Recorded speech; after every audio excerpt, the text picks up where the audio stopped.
Hey ladies and gentlemen, welcome back to the channel. As always, it is Nick here, back with your daily crypto news and analysis. And today we are going to be talking about Quant Network, aka QNT. So with that being said, let's just dive in and let's start off with looking at Bitcoin. I recently seen a post on Twitter that was talking about some valuations for QNT. I seen a few figures getting thrown around $10,000 or so. And I've always compared Bitcoin and QNT together because of the supply ratio, but also they are very different in terms of utility. As we look at the Bitcoin price chart from about roughly 2010 to this is roughly 2017, it's almost 2017, as you guys do see down here. So at the end here, this is almost 2017. It's November of 2016. As we look at this price chart, and we look at QNT's price chart today, I am getting very, very similar vibes. Because we already seen a nice run up on QNT to about roughly $400. Bitcoin seen a run up to about roughly $1,000 already during 2013. Now, like I said, does the price figure matter all that much? No, I don't believe so. But if we look at where Bitcoin eventually ran to in 2017, 2018, it really overshadowed that run up in 2013, 2014. I believe that we could see the same thing on QNT, where we could see, higher targets. I've talked about a few targets. Let me go and zoom back onto this, where we could go to about roughly $1,000 to $3,000. $3,000 would be right here. That is not too different compared to what we see back here. I know that this did have a much more significant price move. I've seen price targets within the $5,000 to $10,000 range. I don't know if we get to $10,000 in this next major run up. I'm expecting anywhere between $1,000 to about roughly $5,000 at the highest point. And it's not me thinking like differently on QNT. I'm just saying that in this next run up, I don't believe that we are going to see that much money flowing into QNT initially. Remember, with QNT, it's kind of centered out on CBDCs and things like that. But this isn't me talking down on QNT, or you shouldn't be getting bearish on QNT. No, I still believe that QNT will be as big, if not bigger than Bitcoin. And the reasoning for that is because of the utility behind it. And also remember, I don't know where these tokens are going to go in value. They could significantly blow past my levels, but I'm just looking at around roughly, $1,000 to $3,000 or so. Very similar to how Bitcoin ran up to about $1,000 back here, in 2013, 2014. And then the next major cycle run for QNT, I believe that that's when everything will change and we will see tens of thousands of dollars per QNT. Of course, we have to be patient. We have to wait. So far this year, it hasn't been too bad of a year for QNT. We've seen a nice little run up in January, but I'm more so looking at the summer, right? I've talked to you guys about the summer of 2022 and why, this was a significant time to be loading up on QNT down here at about like roughly $48, $50. It did run up to about roughly $200 during that time. And now we're just kind of trading sideways. We could probably get one more stab at the $90 plus range. Anything under $100, I told you guys, is a big buy for me on QNT just because of the long-term move ahead. So with that in mind, I want to talk to you guys about a few things within the space and why I do believe that Quant could very well go to these high figures. Like I said, initially on, I do think that a lot of the hype around Quant comes from the CBDC side of things. You can look at CBDCs however you want. I know a lot of people have their own viewpoints on this. I've outlined it many times on this channel.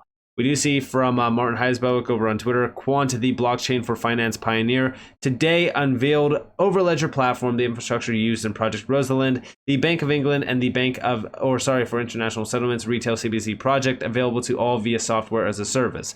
The Overledger platform makes the same enterprise-grade technology, the same interoperability core, the same secure smart contracts, and the same issuance, secure bridging, and atomic settlement functionality that have underpinned Quant's projects with institutional and central bank customers to date, accessible to large enterprises, SMEs, and developers for the first time. So yes, this was a huge announcement. We talked about it. There's a lot of substance here for Quant. Also, I believe that what Quant is doing, working with these big central bankers, solidifies it in history, right? I believe that the future around Quant is going to be very bright, especially as we do see these central bankers really urging for a CBDC, and we see this continuing to be a big deal. 90% of all nations are moving towards a CBDC. Also, right on par with this, we do talk about tokenization and even bridging, which we will get to bridging by the end of this video. Over here, in terms of tokenization, we've seen Quant post in today's FT, Financial Times. So yeah, they posted this. This is talking about securities tokenization. The UK needs to lead in securities tokenization. That's the title of this article. We did see Gilbert Verdian responding back to it, and we do see the crypto market by the end of 2022 was less than 0.5% of financial markets, not even 1%. In 2022, the total regulated capital markets of debt and equity was $233 trillion. Crypto was only $798 billion. The tokenization of regulated markets is $24 trillion by 2027, according to HSBC. And here you guys have the projection here in terms of 2027. You also see over here the global crypto charts in terms of the total cryptocurrency market cap. And yeah, I mean, as we do look at the valuations here, we know crypto is extremely undervalued. There's a lot of tokens within this space that are overvalued, but as we do look at the future around crypto, it is definitely going to be very interesting once we start to see big money being tokenized. We start to see CBDCs being transacted, and we start to see movement within those markets. I think that we are still, maybe a couple years away, but I do think that once that does start to happen, we will start to see utility becoming a big deal. And some of these tokens like Quant, for an example, will become a big player. As we do look over here, though, it does take a little bit of a viewpoint on the efficiencies around blockchain technology. They also talk about tokenization from everything from equities to bonds to illiquid assets like even real estate and private equity, which I've talked about many times in the past.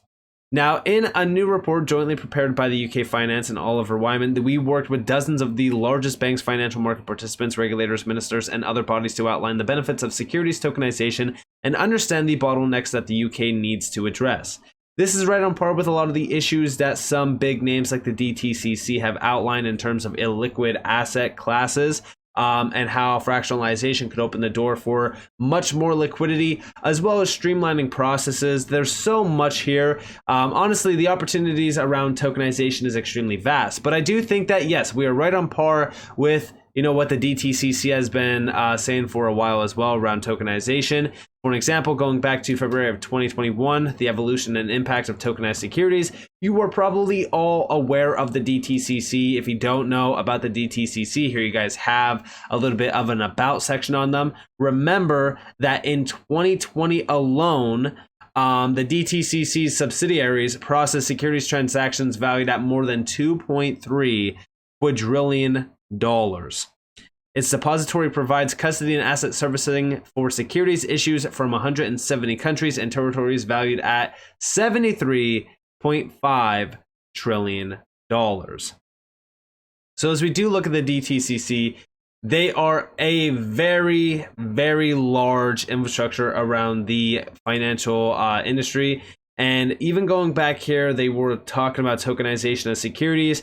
Remember, this could open the door for trillions and trillions of dollars to flow into crypto. And I know that we hear that quite a bit. And you're probably thinking, well, when the hell is this going to start? We've been waiting forever. And I get it, right? I understand it. But this is trillions of dollars that we're talking about. It doesn't happen overnight. But I will say this.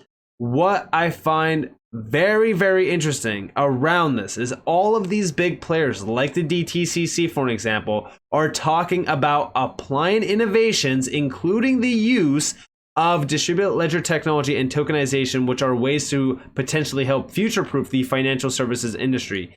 Each evolution creates new business opportunities, and innovation has the potential to also create seamless synchronicity and market efficiencies.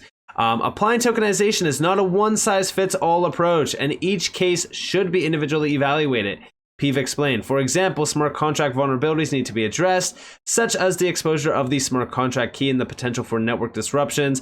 A modernized solution should not introduce new risk and should be at least as robust and resilient as the existing application. Also, of course, you have regulations, you have interoperability. There's a lot of problems, right? There's a lot of obstacles to this. And I do believe that almost every single one of those obstacles are being addressed right now. And once they are clear to go, we will see this space explode in value and use. It's only a matter of time. As we do look over here as well from the DTCC, November 2021, so just a few months later, the DTCC to launch platform to digitize and modernize private markets. Again, a huge announcement talking about what they want to do within the securities area. Again, as we do look at the DTCC, they are an absolute massive giant. This solidifies and confirms that the future is digital. I've talked about this on many occasions on this channel. Tokenization as a service is absolutely massive. And again, this is all centered around using cloud, API, and even DLT technology, which again, we know who's streamlining the process of going live with DLT technology through APIs, which again is Quant, and Quant is hyper-focused on tokenization as a service as well. But we continue to see innovations happening around the DTCC. I've been hyper-focused on what they've been doing because of the money tied to this massive giant. And again, they're really adamant about really accepting blockchain for what it is, utilizing this technology, and understanding the value added from services within the blockchain and DLT space.